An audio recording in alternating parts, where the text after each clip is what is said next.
I'm here in the northwest, in Donegal. Behind me is Inishbofin, and beyond that, Tory Island. The sea is quite calm now, but 223 years ago, on the 12th of October 1798, it was a very different story.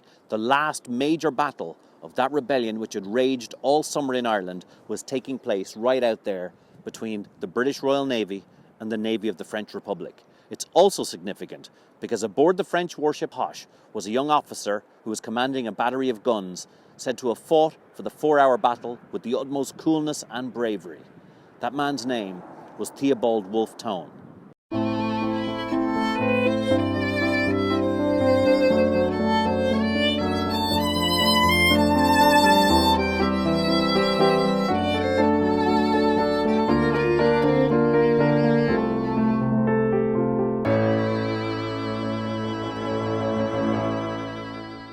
As the Battle of Tory Island began, the French commander Bompard ordered his other ships to retreat. Hoche would make a desperate fight alone to give them the chance to get away. One ship, Biche, sent a schooner to collect people for the retreat. The French command pleaded with Wolfe Tone and the other Irish officers to evacuate Hoche and return to France to fight another day. "Our contest is hopeless. We will be prisoners of war, but what will become of you?" The Irish refused, Tone speaking for all of them. "Shall it be said that I fled while the French were fighting the battles of my country?" The battle began. Anyone who's read or seen Master and Commander will have some idea of the desperate conditions of 18th century naval warfare between two warships, never mind four surrounding one. Hoche was pummeled mercilessly for 4 hours, giving as good as she got, her 72 guns answering the vastly superior armaments ranged against her. Wolfe Tone fought with the utmost desperation, as if courting death. The Freeman's Journal had mocked Tone as a constitution monger, yet here he was showing he could fight with the best of them. Unfortunately, valour alone could not even the odds, and William Tone's description of the horrific scene is unmatched. During 6 hours, Hoche sustained the fire of a whole fleet till her masts and rigging were swept away, her scuppers flowed with blood, her wounded filled the cockpit, her shattered ribs yawned at each new stroke and let in 5 feet of water in the hold. Her rudder was carried off, and she floated a dismantled wreck on the waters. Her sails and cordage hung in shreds, nor could she reply with the single gun. By 11 a.m, the devastated hulk of the Hoche was in enemy hands and being escorted into Lough Swilly. She'd lost 270 men out of a crew of 650. The final battle of the 1798 rebellion was over. Miraculously, Wolfe Tone and the other Irish officers were alive and awaited their fates in a British hold for 3 weeks. The most wanted Irishman of the Revolutionary War had been captured. But why was he so important?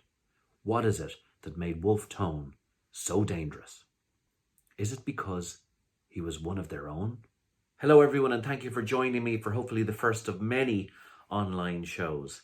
You can't know what it means to me not having gigged in 12 months, to have so many of you join me and to pay for this in a week of loads of content and loads of free content.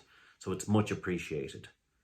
This show is about history, fake and real, and trying to sort out which is which.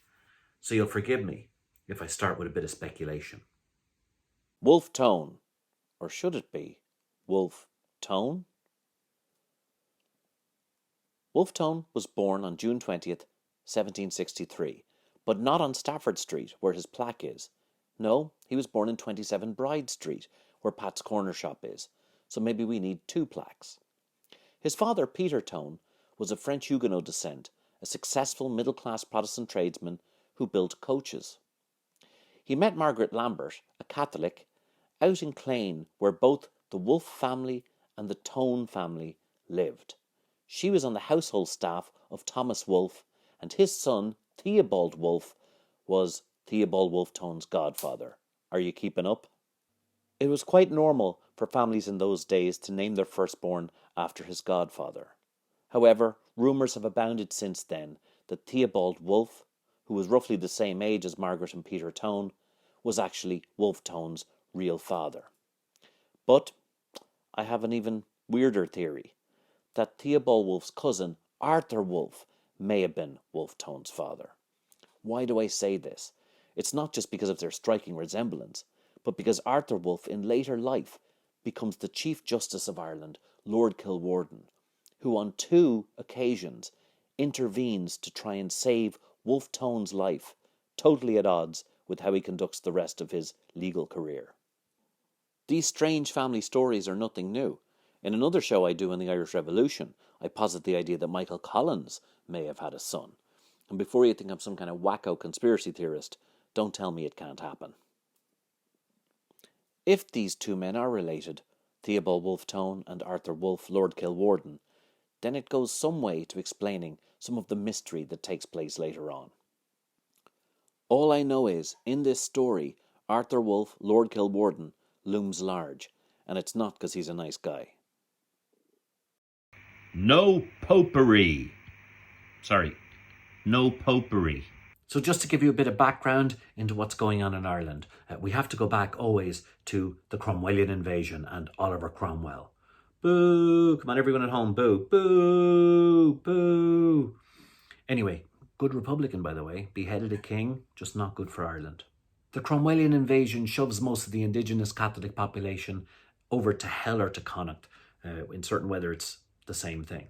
William of Orange comes over and takes even more land, and so the Catholics actually only own about 24% of the land of Ireland, and Protestants own everything else. The penal laws are brought in, very draconian rules, almost like apartheid in South Africa. Catholics can't vote, they can't own land, they can't run for office. A piper can even be hung for playing seditious tunes. Ukulele, fair enough, but not the pipes. But one thing few people know is that Presbyterians are also suffering under the yoke of the penal laws. So therefore, the 3 communities in Ireland at the time, the English, the Irish and the Scots, 1798 is one of the only times that the Scots and the Irish get together to gang up on the English. But it's not even that simple. Wolfe Tone grows up in the world of the Protestant ascendancy, and the twin beacons of this world are Trinity College and the Parliament House on College Green. After the Act of Union in 1800, the Parliament building is taken over by a bank. Not the last time an Irish Parliament was taken over by a bank. This is actually some graffiti I found in Trinity last year, so you can see what the atmosphere was like. Tone enters Trinity in 1781 and later works with the more liberal element of the Parliament as a speechwriter. The Parliament is made up of 300 MPs, most of whom have bought their position. Barely any of them are elected. They're wildly rich. They're the top of society. They're landlords. They own most of the land. They run everything, and everyone else on the island has to just eke out an existence. I'm so glad things have changed. Like all parliaments, there's a conservative wing and a liberal wing, and the liberal wing is run by Henry Grattan. He's a good guy in that he wants to get rid of a lot of penal laws and give Catholic people rights. Like all parliaments, change is brought incrementally. It could take endless generations for anything to happen. In America, the Revolutionary War is raging, caused, as usual, by innocent protesters being shot by the British Army. What are the protests about? They're about trade, the unfair trade practices in the entire British Empire, whereby you can't export goods, let's say, between America and Ireland. It has to go through England, and these huge tariffs are put on everything, and no one's able to make any money. And then there's no representation in America, so they don't want to pay taxes without representation. It's all very complex. It's a bit like the whole Donald Trump thing. They were killing us in trade, believe me. Believe me, they were killing us. Not China, though. China. Great Britain. Terrible people. Really believe it. Wrong. Britain's obviously at war with America, but France, led by the smuggest looking man in the world, Louis XVI, actually sides with the Americans, even though he's obviously a monarch. With Ireland emptied of troops, all fighting the Revolutionary War, Henry Grattan and the like set up the Irish Volunteers.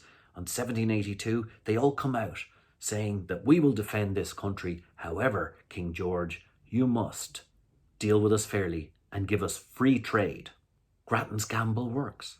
Ireland gets free trade, and from 1782 till 1801, Ireland is a 32-county, sovereign nation, able to trade with anybody.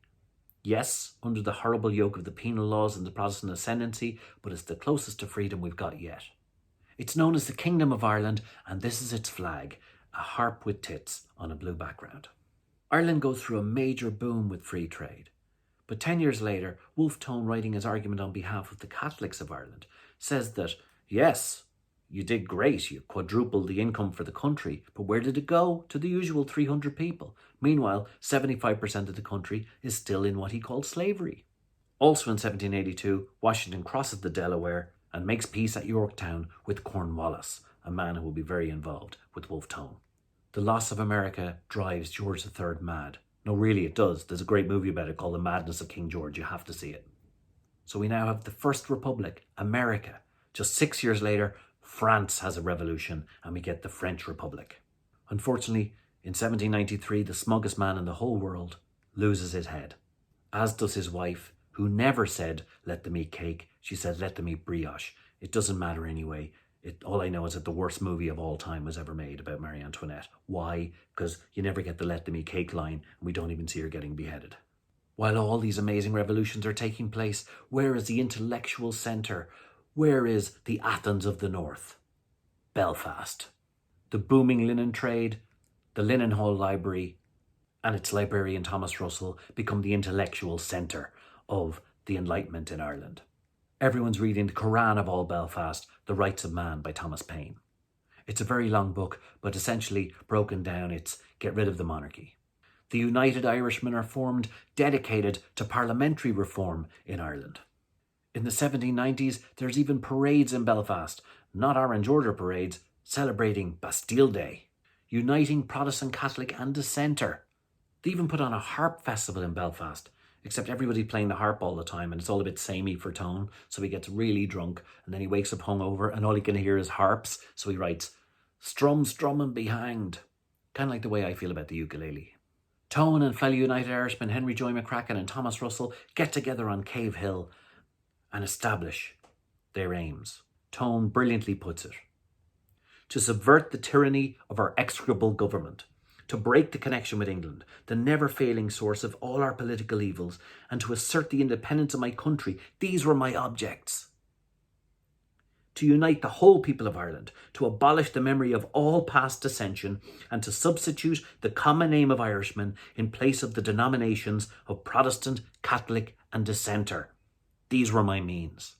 It may seem normal now, but this was radical talk. Tone asks the Catholics, long subdued, to help. Our independence must be had at all hazards. If the men of property will not support us, they must fall. We can support ourselves by the aid of that most numerous and respectable class of the community, the men of no property. Tone's thoughts and writing are so lucid, he even tells us how we should approach Twitter. Broke up rather ill-disposed towards each other, more and more convinced of the absurdity of arguing over wine. With the beheading of Louis XVI in 1793, every country in Europe declares war on France. This war lasts with a 1-year break for 22 years. Now you have to pick a side. Lord Edward Fitzgerald is the head of the United Irish Army. The division in the country is not between Catholic and Protestant, or Loyalist and Nationalist. It is between Protestant, Catholic and Dissenter, Republicans, and Protestant, Catholic and Dissenter Loyalists. That's what's playing out. In fact, of this composite picture of 18 of the most famous United Irish leaders, 11 are Protestant, 4 are Presbyterian, and only 3 are Catholic. This is unity like we've never seen in this country before. This turns history on its head. In 1794, a Reverend Jackson comes over to Dublin to test the waters, to see how people would feel about a French invasion. Wolfe Tone writes a document saying, there's loads of us. There's 250,000 United Irishmen waiting for a French invasion just to free ourselves and turn Ireland into a republic. Because of the network of spies, this document is discovered. Reverend Jackson is caught, but on the way to the court, he drinks poison and dies on the stand. Later historians will say that this inspired Tone. I'm not having it. With the help of Lord Kilwarden, the man I believe could be his father, Tone is allowed to leave the country. He goes up to Belfast with his wife Matilda and the kids, and they spend a month there, and then he heads off to America. That's 1795. So if you want to know what fake news from 1798 looks like, go to Ballinasloe in Galway. I'm from Galway, I know what they're like. They'd lie to you all day if they thought they could sell a pint or a bed night to you. And that's why when you're in Ballinasloe, you can actually find a plaque on the wall of what used to be Cuff's Hotel in Ballinasloe that says, Wolfe Tone had B&B here in Cuff's Hotel in 1796. Not only is it the most trivial plaque ever in the world, but Tone wasn't even in the country in 1796. That's some genuine 1798 fake news. That's what this show is about. Tone tries to make it in America, tries to buy land. He's kind of screwed over in a land deal, and he decides he doesn't like Americans. So on the 1st of January 1796, he arrives in France.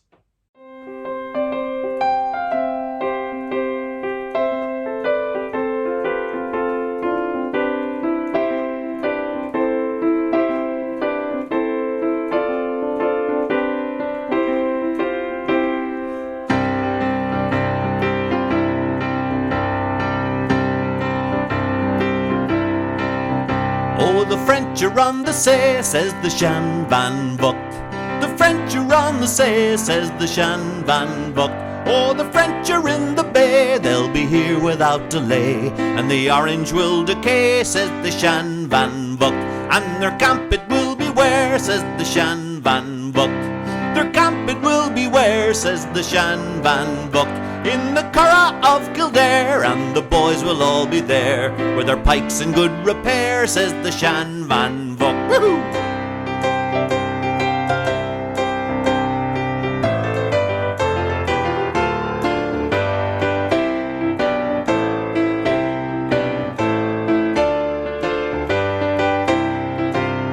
And what will the yeoman do, says the Shan Van Vocht. What will the yeoman do, says the Shan Van Vocht. Oh, what will the yeoman do but throw off the red and blue and say that they'll be true to the Shan Van Vocht? And what colour will be seen, says the Shan Van Vocht. What colour will be seen, says the Shan Van Vocht. Oh, what colour will be seen where our fathers' homes have been, but our own immortal green, says the Shan Van Vocht. Woo!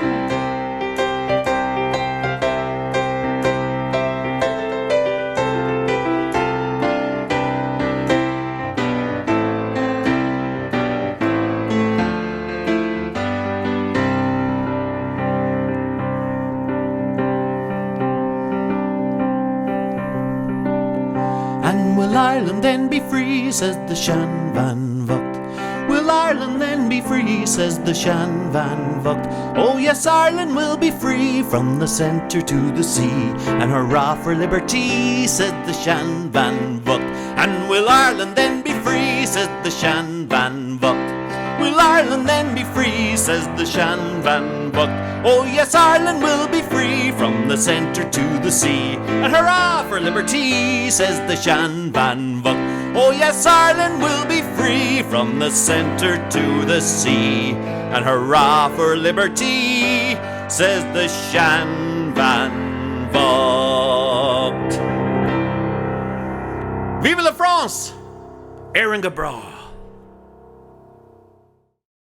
An achievement of genius. The France Tone arrived in had just gotten over the reign of terror, a particularly deadly form of cancel culture. Robespierre had been beheaded, but now the Directory was running things, and Carnot instantly befriended Tone and agreed to Tone's ideas. Tone even met Napoleon and suggested a massive invasion force. Unfortunately, Napoleon, to his eternal regret, invaded Egypt instead, which was pointless, except they did find the Rosetta Stone, which was great because now we know how to translate hieroglyphs. None of them have any Republican messages in them. In just 2 years, Tone organised 4 French expeditions to Ireland. The first, an expedition to Bantry Bay of almost 15,000 troops under the command of Hoche, foundered on both bad weather and treachery. The second, under General Humbert, managed to land in Killala and wreak absolute havoc for 2 weeks across Connacht. They even crossed the Shannon before being captured by a vastly superior force at Ballinamuck. The third mission, with Napper Tandy, managed to land in Rutland Island in Donegal, but they got wind of the fact that Humbert had been defeated. The fourth was, of course, Tone's mission and the Battle of Tory Island. Those who dismiss the 1798 rebellion as an abject failure don't quite understand what Tone's activities really meant. Arthur Wellesley, the Duke of Wellington, the man who defeated Napoleon at Waterloo, reviewing Tone's autobiography in 1826, wrote of him thus: "Tone was a most extraordinary man, with 100 guineas in his pocket, unknown, unrecommended, and without friends. He went to Paris and persuaded the French government to send an army of 15,000 men to overthrow British authority in Ireland. This was an achievement of genius." Time will only allow me to deal with Tone's role in the 1798 rebellion, so apologies to all my friends in Wexford, Mayo, Antrim and Down. I will deal with those arenas in other shows. Suffice to say, the rebellion was one of the most seismic events in Irish history, and the casualty figure was appalling. 30,000 people died, 27,000 of those on the rebel side. Much is made of the atrocities committed on both sides, but I have a stat for that. Roughly 1% of all casualties from massacres were perpetrated by the rebels. 20,000 rebels were massacred after they laid down their arms. No quarter had been shown to the rebels in Ireland. So how do you think they were going to treat the man who instigated 4 French invasions? The official story. So I'm going to give you the official history of what happens next to Wolfe Tone.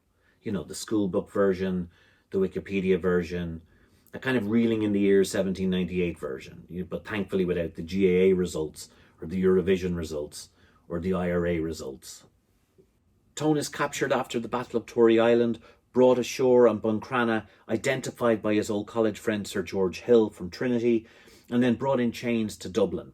In Balbriggan, in the Man o' War pub just outside Dublin, he changes into his French Adjutant General's uniform and then is paraded on his way to the Provost's prison in Dublin, past the forecourts, where many of his old barrister pals come out and wave at him in his French finery. He's brought up to the Provost's prison, now in St. Brickean's Military Hospital behind Collins Barracks, and yes, it needs a plaque. On Saturday, the 10th of November, his trial begins in the riding school in Collins Barracks, and yes, it also needs a plaque. The room is packed to the rafters with the hoi polloi of Dublin, determined to see this class traitor who instigated 4 French invasions getting his just desserts. But it's no ordinary trial. It's a court-martial, which is actually illegal. Tone's a French soldier, not a British soldier, so a court-martial isn't necessary, especially as the civil courts are running at the time. However, Tone gives his speech in his full French military uniform and comes out with one of his classic lines. "From my earliest youth, I've regarded the connection between Great Britain and Ireland as the curse of the Irish nation, and felt convinced that, while it lasted, this country could never be free nor happy." He fully admits his part as a French soldier in the Revolutionary War, and he's condemned to be hanged on Monday the 12th of November at 1 p.m. outside Newgate Prison, which is where Green Street is. He has one final request. As a French officer, he would like to be shot by firing squad and not hung. The court says they'll get back to him. He's escorted back up to the Provost's prison by the man in charge of that prison, Major William Sandys, a very important figure in this story.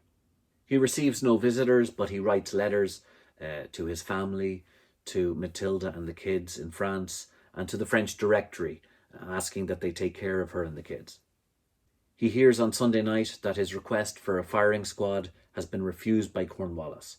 He will be hung on Monday at 1 p.m, but Cornwallis, in his mercy, has remitted the idea of him being beheaded and his head affixed upon a spike for the public to view for the next few months. So that's the merciful Cornwallis for you. Lovely guy.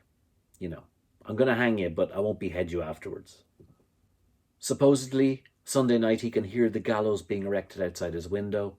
When Monday arrives, a huge crowd has gathered in Newgate. All morning they've been streaming in. Every window has been booked, every room has been booked so they can get a view of Tone's execution. Meanwhile, at 11 p.m. on the Monday, 2 hours before the execution, furious activity is taking place in the forecourts. Tone's lawyer, John Philpott Curran, is applying for a writ of habeas corpus on the basis that his court-martial was illegal and that Tone should instead be tried in the civil courts. Lord Kilwarden, the judge presiding in the King's Bench, agrees. He instantly issues a writ of habeas corpus and orders that Peter Tone accompany the sheriff up to the Provost prison and that Tone be taken into custody and tried in a civil court instead. However, when Peter Tone and the sheriff get to the Provost prison, they meet Major Sandys, who says, "Oh no, you can't have him. I don't take my orders from Kilwarden, I take them from Cornwallis." They leave empty-handed. When they get back to the forecourts, Kilwarden is enraged. This time he sends a sheriff up and says, "I not only want you to take Tone into custody, but I want Major Sandys and the Provost Marshal Reid also taken into custody." It's on this second occasion that the truth is revealed. The sheriff arrives back with a 25-year-old French émigré surgeon, Benjamin Lentaine, and he informs him of what took place at 4 a.m. that morning. Tone has made an attempt on his own life. Using a penknife or a razor he's secreted somehow, he's cut across his windpipe, almost fatally wounding himself. The razor supposedly left by his brother Matthew in the cell 6 weeks earlier, before he was executed. Lentaine says he's patched up the wound the best he can and that the execution could go ahead, but really the body can't be moved and they won't know for 4 days whether the wound is mortal or not. Curran asks Kilwarden, "Can we get a civil surgeon to visit? Can we inspect the body?" At this point, confusingly, Kilwarden refuses, but he also cancelled the planned execution that day at 1 p.m. Tone lasts a further 8 days, so we're told, even though he has no visitors, and he dies finally at 8 p.m. on Monday the 19th. His family pick up his body and he is buried in Bodenstown with his brother Matthew in an unmarked grave. So far, so tragic, but that's a story we've been given for the last 2 centuries. But even with that story, surely 5 things are glaringly obvious and standing out in your mind. 1. Why was Tone court-martialed in a military tribunal when the civil courts were open? Why did that happen? 2. How did he secrete a penknife or a razor on his person in a high-security prison? Could it possibly have been left there 6 weeks before by his brother? 3. Why the first time the writ of habeas corpus came up to the prison, did Sandys not inform the sheriff that Tone had attempted suicide at 4 a.m. on Monday morning? Why only the second time was that revealed? 4. Why was nobody allowed to visit Tone for the last 8 days of his life? Surely he was no risk to anyone and people could have come up and even said goodbye to them. And 5. Who gained? Who benefited from Tone's suicide? Certainly he didn't. We know he was to hang the next morning, but there was a hope of reprieve definitely in his mind. So how did the government gain from Tone's suicide? So how did we get all the information in the official story? Well, we got it from letters, from newspapers, from hearsay, from some of the fiction that's been given to us by historians who actually write in their own bits. That actually happens. And that all changed in 2007 regarding Tone, when this book came out, one of the most important books ever, The Writings of Wolfe Tone. It came out in 3 different volumes. 3 lads had worked on it since 1963. Honestly, decades of effort went into this. I mean, lads, I love you. I mean, I love Wolfe Tone, but that's dedication.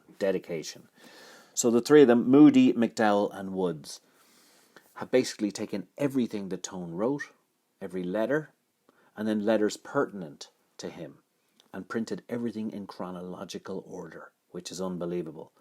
But it also changes the nature of his death. And in typical nerd fashion, I went to the extreme to find out what happened in those last days of Tone's life.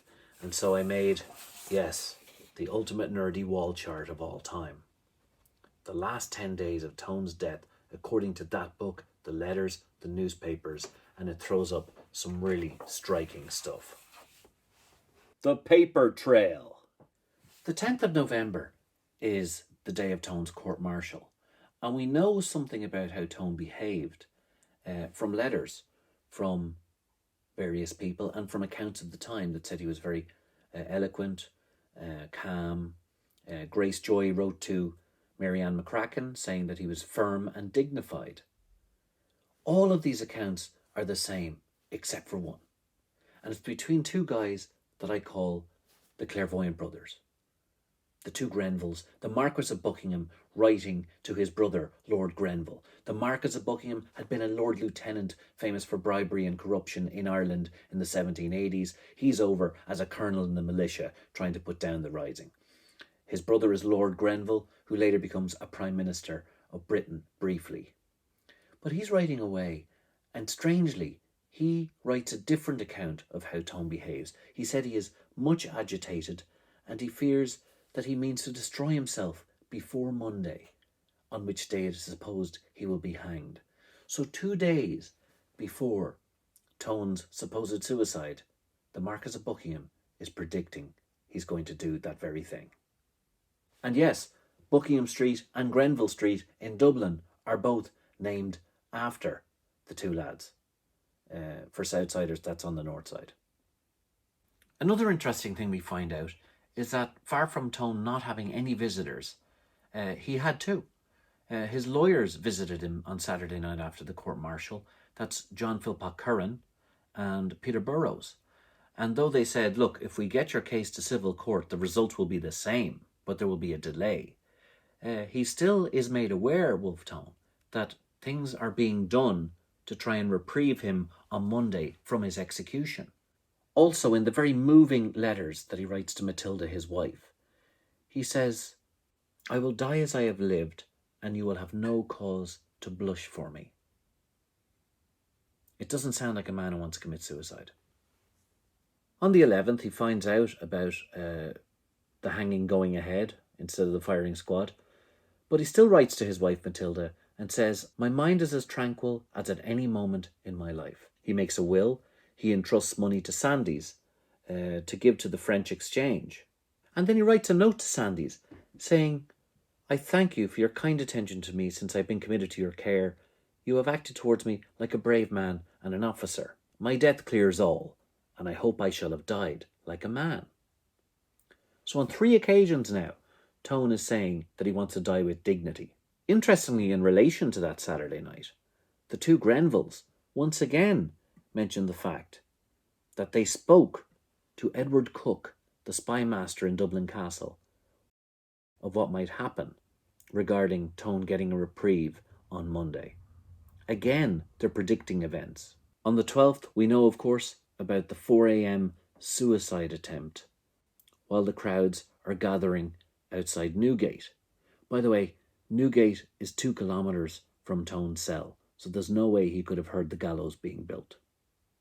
As the crowds are gathering, we know that in the forecourts, Philpott Curran has applied for the writ of habeas corpus from Kilwarden. We know at roughly 11:30 a.m. that Sandys refuses the writ, saying he takes his orders from Cornwallis. We know Kilwarden's enraged and sends a sheriff back to put everyone into custody, including Sandys.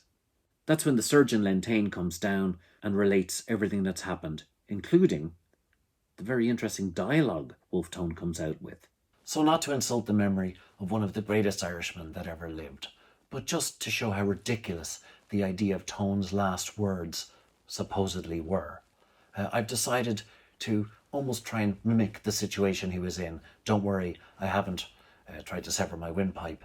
But just to give you some idea, we're meant to believe that Tone has severed 3/4 of his windpipe. He's lying in a pool of blood. He's discovered. And then the surgeon, Benjamin Lentane, comes in and bandages up the wound. Not too tight, though. Some other people say he sewed up the wound. But supposedly, Tone is meant to have waxed lyrical right until the day he died 8 days later. So the first words he says to Lentane, when Lentane comes in, he says to him, They say I know everything, but you see, Doctor, there are things I do not know. I find I am but a bad anatomist. Your skill had been better spared. I'm sorry to put on the ridiculous plummy accent, but this is this is total amdram, this stuff. I mean, I know Tone did some amdram. He did some acting in Galway. That can affect you. But, I mean, the idea of, I find I am but a bad anatomist. Well, what is this, Shakespeare? What's he going to come out with next? Alas, Yorick, I knew him well. It's insane. Here a curious thing happens that I've always wondered about. Why, when John Philpott Curran asks for a civil surgeon to see Tone's body, does Kilwarden refuse? You know my theory that Kilwarden is possibly Wolfe Tone's father. But you also have to remember that Kilwarden is a member of the establishment. Kilwarden is now already aware that forces beyond his control have done something to Wolfe Tone, and there's very little he can do. If he tries to open up the can of worms, then it's a huge embarrassment, and he jeopardizes his own future career, which is on an upward trajectory. I think it might be very emotional for Kilwarden at this time, but he's not going to rock the boat. It's too late now to save Tone.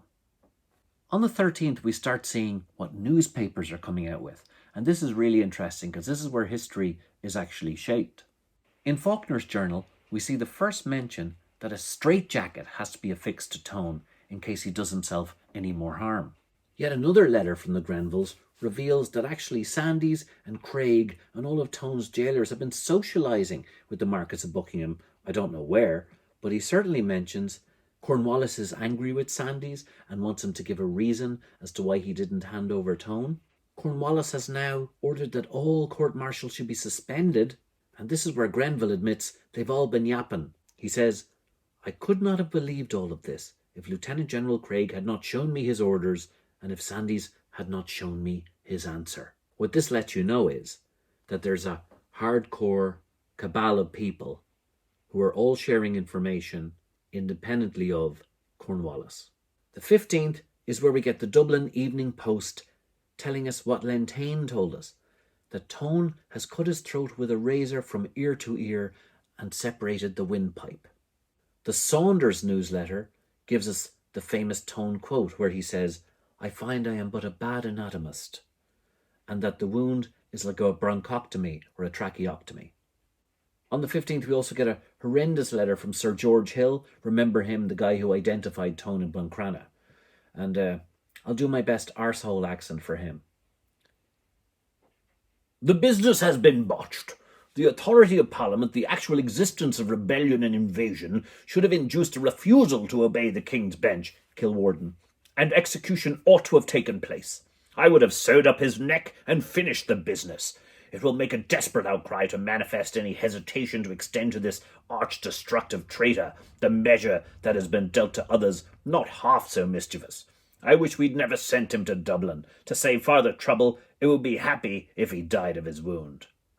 To save farther trouble, it will be happy if he died of his wound. On the 16th, we get one of the biggest lies perpetrated in a newspaper. So bad it could almost be from a newspaper in 2020. The Saunders newsletter says he perpetrated the outrage on himself with a razor that belonged to his brother. Where are they getting this information? Who's feeding this stuff to them? On the 17th, we get more flowery language from the newspapers. The Morning Chronicle figuring that Tone decided to kill himself as it was better to die the old Roman way. That old Roman way thing is still repeated by historians today. They think that Tone wanted to die like Seneca or Cato. Also on the 17th, we have a letter from General Kilmaine, Tone's superior, also an Irishman, saying reprisals should be taken against British prisoners if Tone is mistreated. Then on the 18th, we get an absolutely incredible piece of evidence that Tone is still alive. It's a letter to Major William Sandys, supposedly written by Tone. The only proof, really, that Tone was alive for those 8 days. He writes the day before he dies, "I write this letter as labouring under one of the severest sacrifices with which humanity can be afflicted. I have been utterly delirious since Sunday, and I am afraid someone is proposing to take advantage of my blind and miserable state by making me do that which in my senses they could not bring me to do. But I see this is all frantic raving. I beg you will come and take charge. Signed, Theobald Wolfe Tone, Adjutant General. And beside it says, letter from T.W. Tone addressed to Major Sandys a few hours before Tone's death. This is incredible. If this note is real, we know that Tone was alive. We know that the suicide story is obviously true. Except it's a copy. In fact, it says here, the McPeak copy of the manuscript is obviously not the original. The writers of the first part and the endorsement have not been identified. It even says copy. And then there's an intro note saying, Tone wrote the following letter to Major Sandys a few hours before his death. The letter is not dated and was so badly wrote, that it was with much difficulty so much of it could be made out. I'm sorry to say that this looks like garbage. A copy, a note, a magical note that tells us Tone was alive, almost as magical as the mystical, magical razor that he used on himself.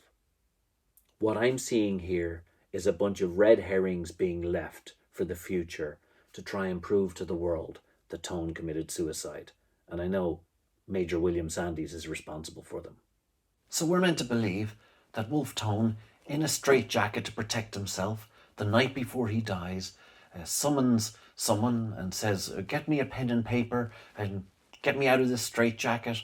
And he writes a perfect note to Sandys, yes, mentioning how the frantic raving and all the rest of it, and yet manages to both sign it and give his rank as Adjutant General.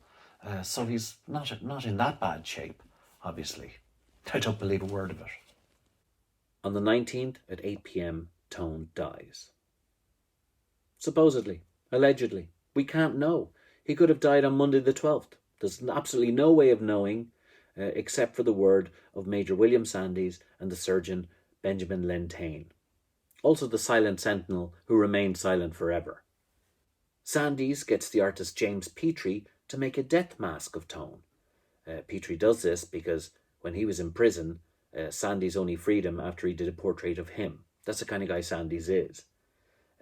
So he makes the death mask and Sandys keeps it for his collection. That's not all he keeps. Poor Tone's father, Peter Tone, comes down to try and get his effects, and Sandys only gives him a couple of things and keeps the rest for himself. Peter Tone has to write to Cornwallis and says, may it please Your Excellency to direct Sandys to give me an authentic inventory of my son's effects and to deliver those parts you've retained thereof. Last but not least, on the 19th, the day of Tone's death, the courier prints that there's a supposed note that says, if they'd sentenced me to be shot, I would not have shrunk from my fate. This note has never been found, has never been seen. It literally is just made up in the newspaper, a bit like WMDs or everything since 2016. Then we get to Tone's last words.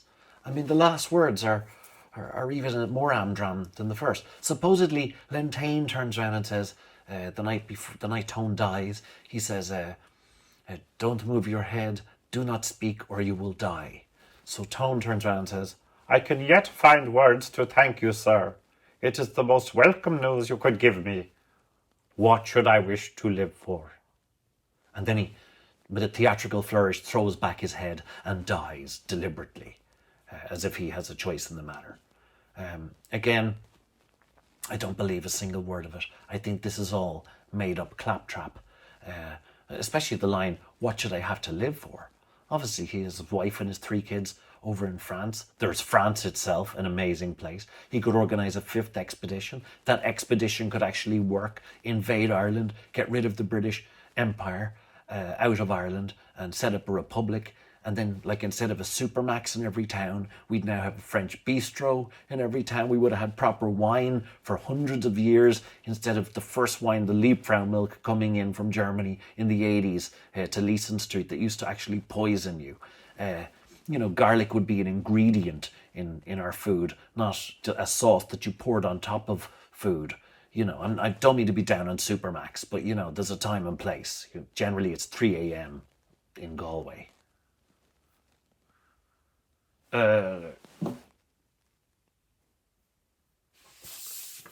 Okay, I'm an even bigger nerd, so I went even further. I went to the 20th, because the 20th of November is a very important day, because that's the day of the coroner's inquest into Tone's death. At this inquest at 11 o'clock on the 20th, Major Sandys and the sentinel who guarded Tone on the night when he attempted suicide were sworn and deposed in substance that as soon as he was secured from offering further violence, the straitjacket, he acknowledged that he had given himself the wound in his throat with an intention to kill himself, and that he regretted extremely that he had not been able to effect its purpose. 3 surgeons were also sworn to the cause of death, and it was their unanimous opinion that he died of the wound in his throat. I thought it was inflammation of the lungs, but maybe they're knocking the two together.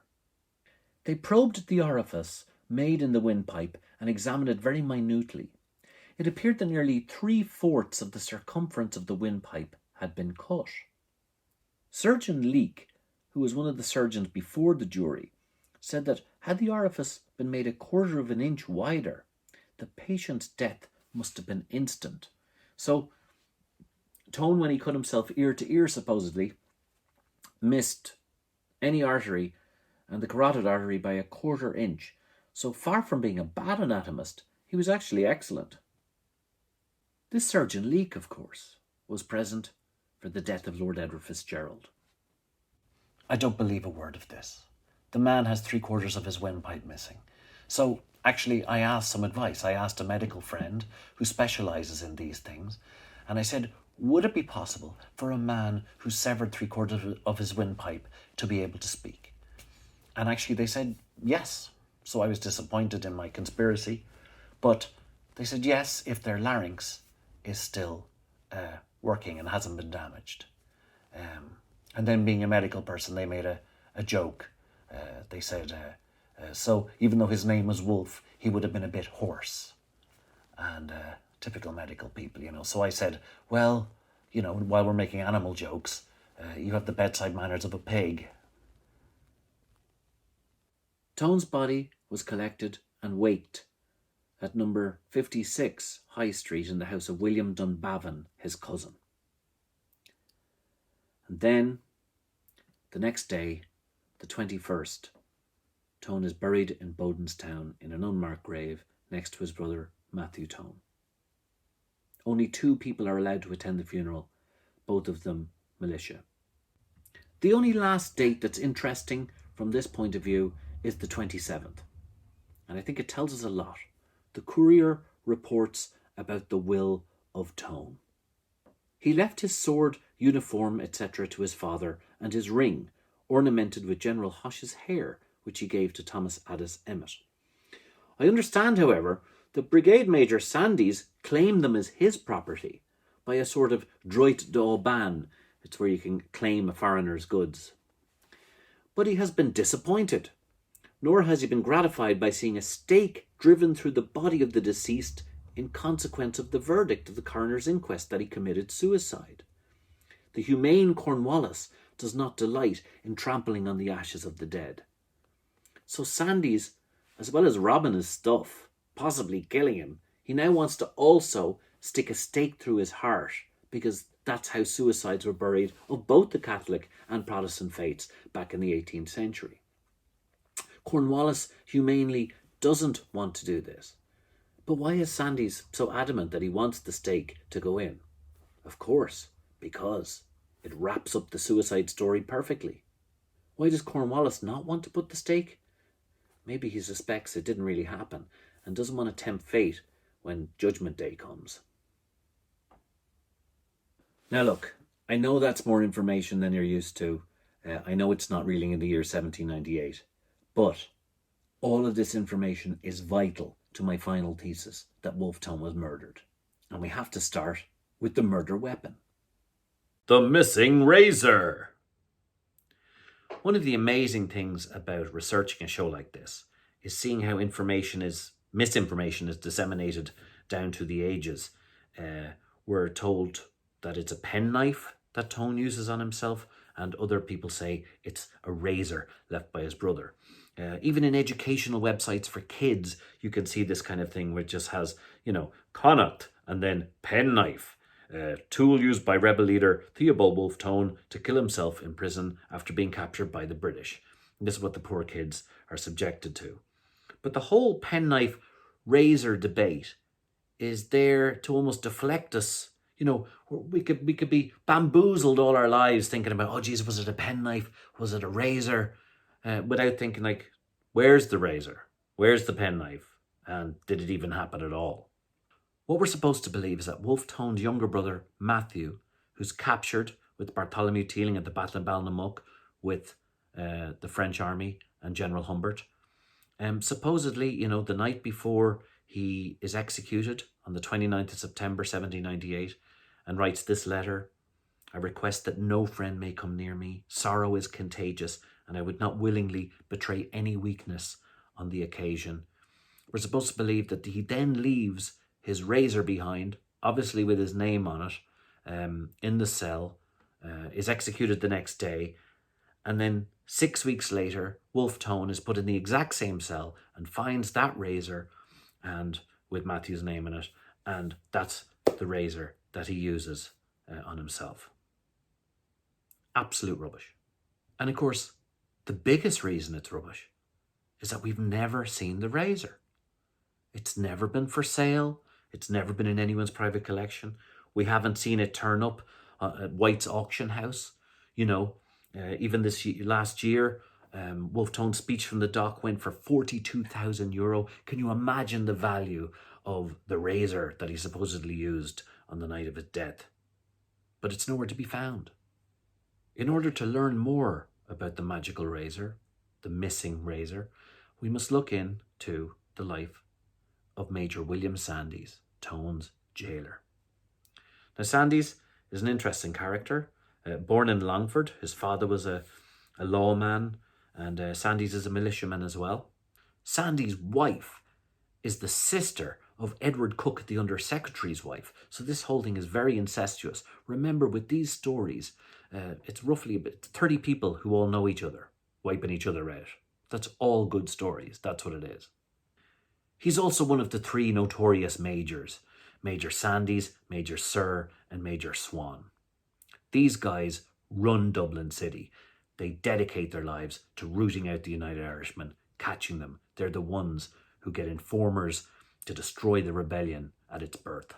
They're also all Orange men. The Orange men are only formed in 1795, and they're at the first Dublin Orange meeting in 1796. And the Dublin Orange Lodge is still going strong, and long may it. I'm actually a fan. They're big into battlefield history, and so am I. But what links all these men together? They are collectors of memorabilia. Very famously, all of them are mad about collecting stuff to do with the rebellion that they're involved in. Edward Cook has a museum of French curiosities and actually takes all the stuff that's found on the Hoche ship that Wolfe Tone is caught on and keeps it for his museum. In fact, the Earl of Cavan even writes to him saying, "Understanding from George Hill that you have a museum of French curiosities that were imported by them for the revolution of this country, I will send you by the Derry coach that leaves this Thursday and arrives on Saturday a green flag with the harp without the crown taken on board the Hoche. I understand each ship had one. The upper part of it was torn by the prisoners. I hope he will be amused with Tone, and that he will amuse Dublin by his execution." Amuse? You bollocks. So Edward Cook is mad about collecting. Major Sir, famously the man who shot Lord Edward Fitzgerald, is a huge collector. In fact, there's a thing called the Sir Collection in Trinity College where we get a huge amount of documents from the period, manuscripts. He even collected half the gold we see in the Ore exhibition in the National Museum. Not only that, but the Tone death mask is sold to the National Gallery of Ireland by one of Sandy's descendants in 1899. So he's a big collector. You don't get a lot for a death mask. In 2006, one of Tone's death masks only got €1,600, but that's because they can be copied again and again. More than that, we know that Sandys tried to confiscate and keep Tone's sword, his uniform, his clothes, and even the ring with a bit of Hoche's hair that he wanted to give to Thomas Addis Emmet, until Cornwallis interceded on behalf of Peter Tone and said, "Give him that stuff." So why would Sandys not have the razor. It would have been lying on the ground next to Tone. Why doesn't he have it? As a collector par excellence, a man who would know the value of a piece of memorabilia, the razor that Wolfe Tone used. Why does it never show up? Why doesn't Sandys have it? Because you know the answer. It doesn't exist. So all we're left with, after the fake letters, after the missing razor, is the character of the two people who told us the story of Tone's death. That's Major William Sandys and the surgeon Benjamin Lentane. We never hear from the Silent Sentinel. That's why he's called the Silent Sentinel. Thankfully, we do hear from a man called Waddy Cox, my favourite person from the whole period. The man who published the Irish magazine and was a bane to the majors. He's the only man who gave us the images we have today of the pitch capping, the flogging, the torture, the travelling gallows, the walking gallows. He's the only anti-government propaganda we have at the time who was countering the vast amount of propaganda regarding the 1798 rebellion.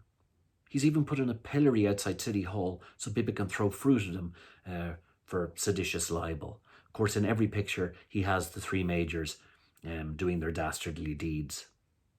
But he gives us an idea and a clue into Major William Sandys' character with this amazing illustration of Sandys in June 1798 torturing Purcell and his son. In fact, Sandys' reputation is one of the most vicious in the history of the pre-Act of Union Irish administration.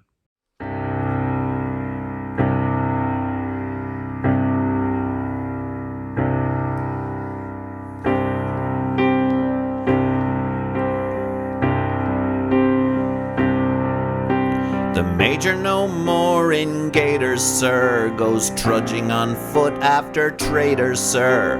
On Heavy's mare he takes the air, and cares not a fig for his haters, sir. Nabbing he goes gentilio, on horseback conversing so freely-o, with Jemmy who walks by his side and talks of pictures and tankards so gaily-o.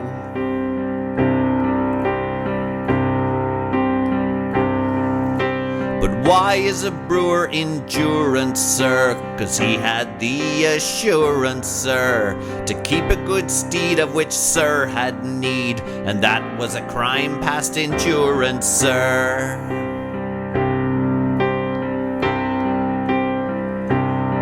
Oh, the major was then in his glory, oh, the government galling and gory, oh, gave him and his band leave to sack the land from cellar to topmost story, oh.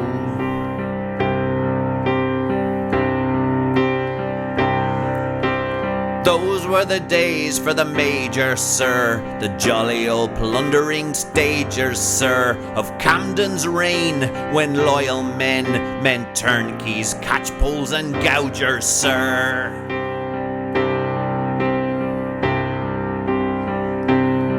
Oh, times are sadly altered, sir, when Heavy, who should have been haltered, sir, is wagging his jaw in a court of law, where many a rebel has faltered, sir.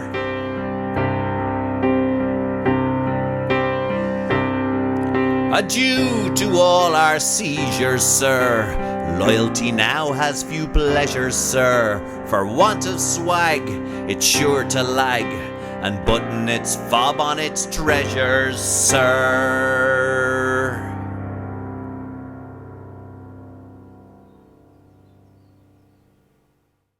When Sandys finally dies in 1812, Waddy Cox prints an obituary that lets you know everything you need to know about William Sandys. The major sold his mercy for every kind of marketable produce. Fathers had bought their sons from the prison and the triangles for hay, oats, flour, boots, whiskey, wines, linens, pictures, horses, cows. And sons had purchased their parents on the same terms. For the crowds that filled the prison were so heaped together that the fear of losing a good transferable body often made the major empty his warehouse on reasonable terms.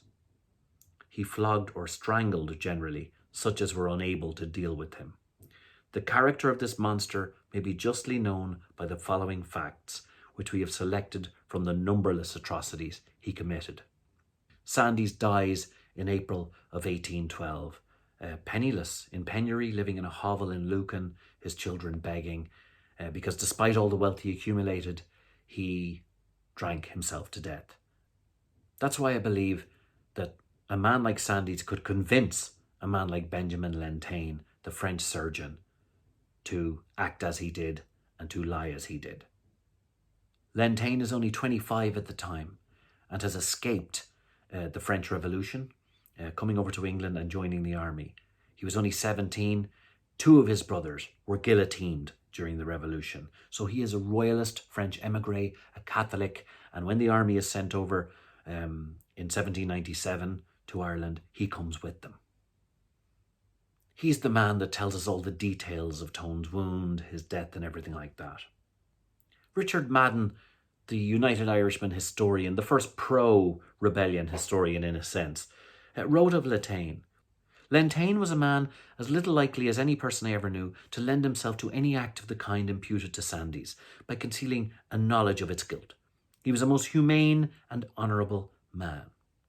Honourable he may have been, but Sandys was his boss. Madden liked Lentaine, supposedly, because Lentaine had been the family doctor in the early 1800s. Marian Elliott tells us that Lentaine gave a first-hand account and that Madden knew Lentaine in his later years. It's not possible. Lentaine died in 1813, a year after Sandys, and Madden would only have been 15 years old, unless he was discussing in detail the death of Wolfe Tone with Lentaine at that age and not doing what normal teenagers do. Okay, maybe I would have done it.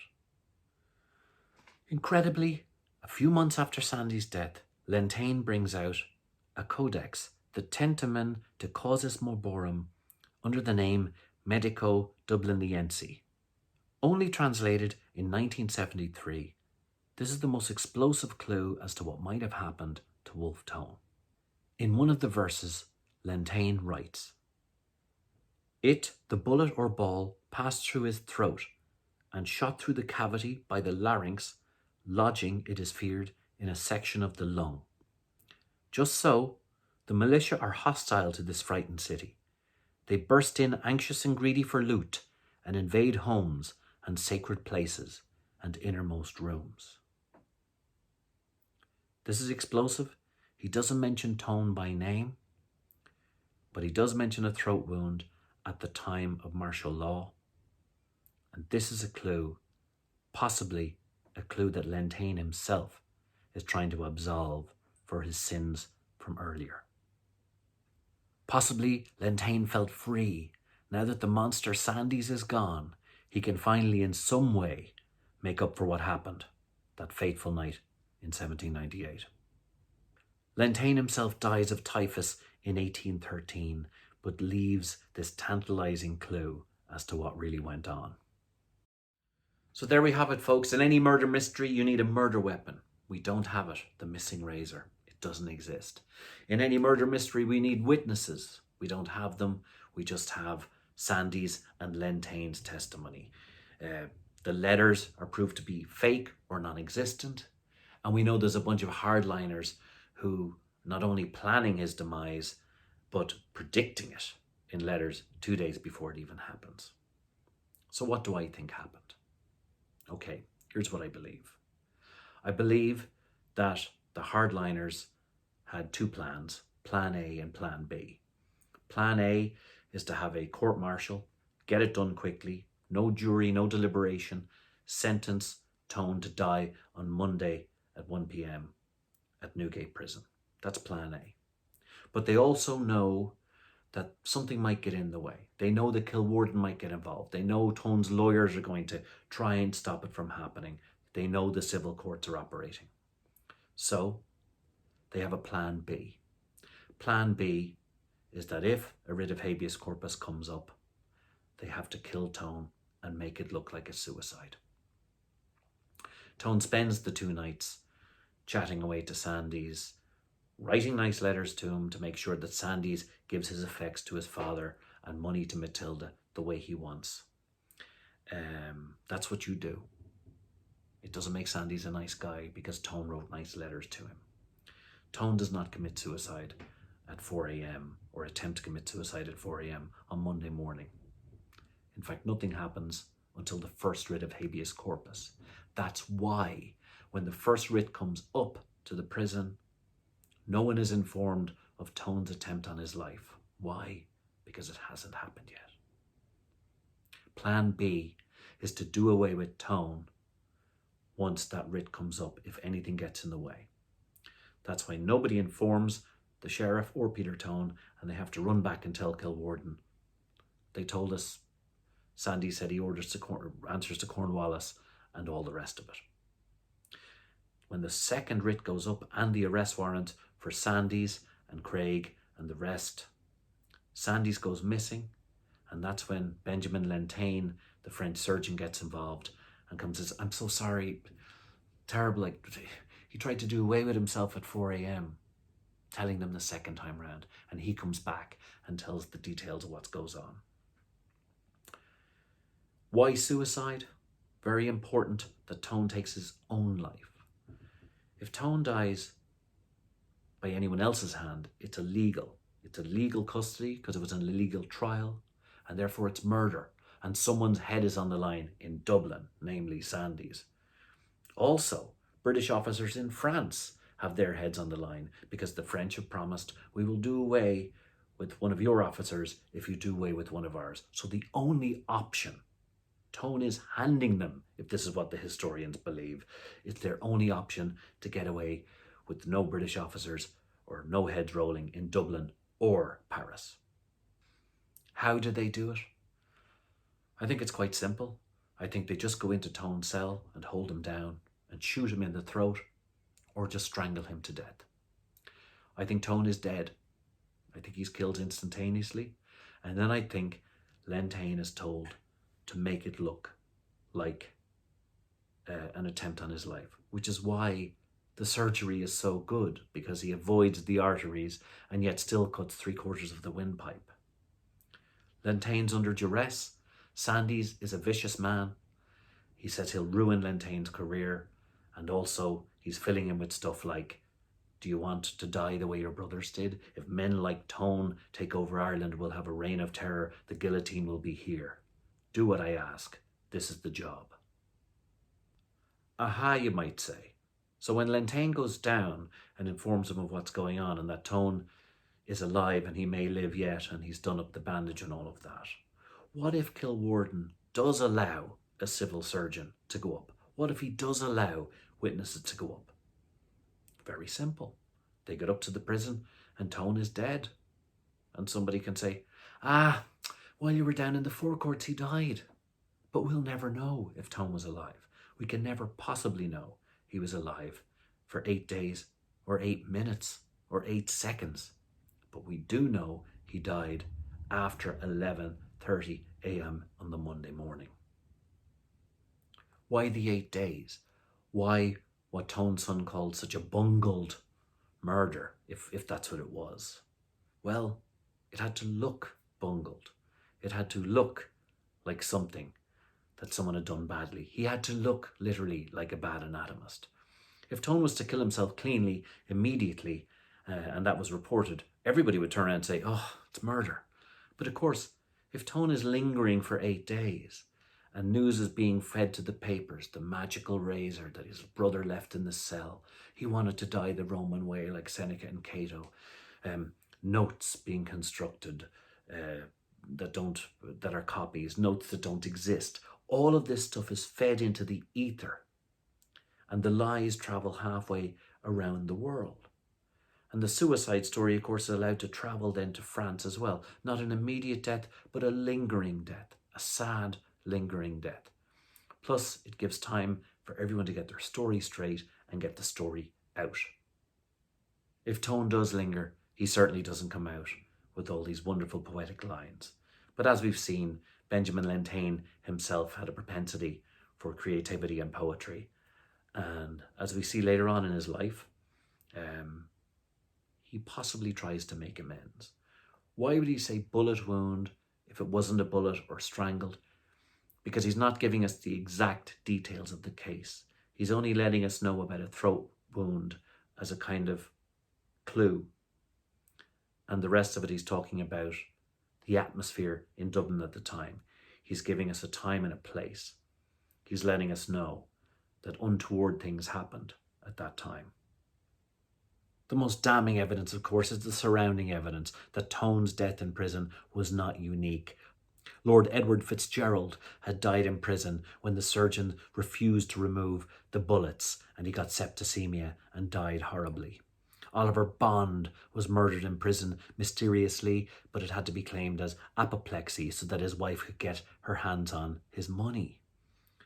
John Moore, the president of Connacht, was starved and beaten to death before he could be sent on a boat to Tasmania. So it's not unique, it's part of a pattern. And it's a pattern that went along class lines. In the 1798 rebellion, Catholics were murdered en masse and just left on the hillside or put into mass graves. Presbyterians were hung like William Moore in the town centre of where they came from as an example to others. But the very rich and the very well connected, like Wolfe Tone, like Lord Edward, all of those people, John Moore, whose parents spent an absolute fortune trying to get him free, they had to be done away with some other way. And this was the way. And why would Wolfe Tone want to commit suicide? He knew there was people working on his behalf. He had lots of things to live for. Yes, he was caught, but he was not out. Why would he keep getting into his French uniform if not to show that he was a French soldier and hold out to the last minute for a possible reprieve? He didn't want to embarrass his wife by a badly executed suicide. He wouldn't have wanted to let down his brother Matthew or Bartholomew Teeling or Henry Joy McCracken, all his friends who'd faced the hangman bravely. He was not enamoured of suicide, of Seneca and Cato. Seneca, of course, opened his wrists. Cato died the old Roman way, stabbing himself. This idea of cutting yourself from ear to ear, it's counterintuitive. And if he did such a bad job, he could have finished the job. He could have done something else, but he didn't. He somehow left a botched job and was laying there immobile. I mean, Jeffrey Epstein got the job done and he only had a bedsheet. Thank you so much, ladies and gentlemen. I'm sure your brain is fried. My brain is fried. But I just love getting this history across. And there will be a second Murder of Wolfe Tone show on April the 23rd. Tickets are on sale on my website, paddycullivan.com. You, of course, are entitled to watch it. But please spread the word, because I'd love more and more people to buy tickets. And then they can watch the first one and then the second one. The second one will take us up to the present day, how the historians on the winning and the losing side manipulated the story of Wolfe Tone up till the present day. And it's equally fascinating. Please support me at patreon.com, Professor Patrick, or at paddycullivan.com, and please subscribe to my YouTube channel. I'm doing my very best to make a career of these online shows. I really want to get the message across and the history across to people. And to all the book investors, I promise the book is on the way. As you can see, though, so much research, so little time, but it is on the way. Our history is so important, and Wolfe Tone's idea of unity between Protestant, Catholic and Dissenter is so important. 1798 is like a signpost to the future, and this history is something that all the communities on this island have ownership of and need to know. A 19th century historian, William Lecky, wrote of Wolfe Tone. He rises far above the dreary level of commonplace which Irish conspiracy in general presents. The tawdry and exaggerated rhetoric, the petty vanity and jealousies, the weak sentimentalism, the utter incapacity for proportioning means to ends and for grasping the stern realities of things, which so commonly disfigured the lives and conduct even of the more honest members of his class, were wholly alien to his nature. His judgment of men and things was keen, lucid and masculine, and he was like prompt indecision and brave inaction. Tone wouldn't have recognized inertia. He would also have known that in order to free the whole place, you have to free your mind from the constraints even of your class, no matter how privileged you are. The comfortable must rise up on behalf of the uncomfortable to make the whole world a comfortable place. We knew that he was enlightened and that the thoughts and ideas of the Enlightenment had freed his mind. And no matter what happened to him that November in 1798, that moment they took him away from us, we know that in that moment he was free.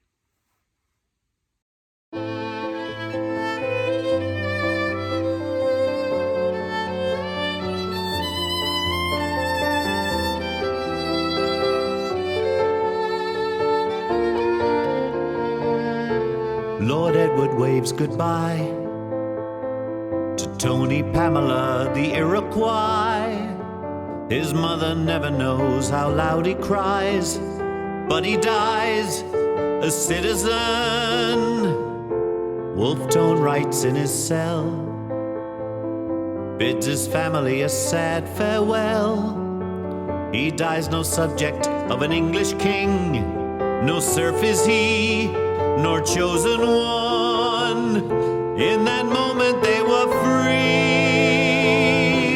You say they threw their lives away. Ah, they never owned them anyway.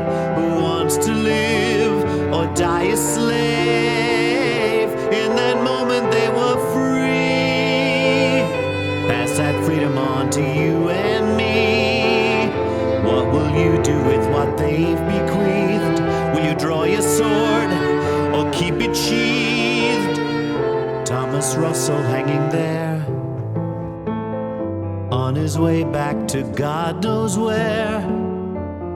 But he knows that anywhere is better than a greed despair. The pikeman dies alone in a pit far from his home. He fights for that pile of stones he called a home for dignity. In that moment they were free. You say they threw their lives away. Ah, they never owned them anyway. Who wants to live or die a slave? In that moment they were free. Pass that freedom on to you and me. What will you do with what they've bequeathed? Will you draw your sword or keep it sheathed?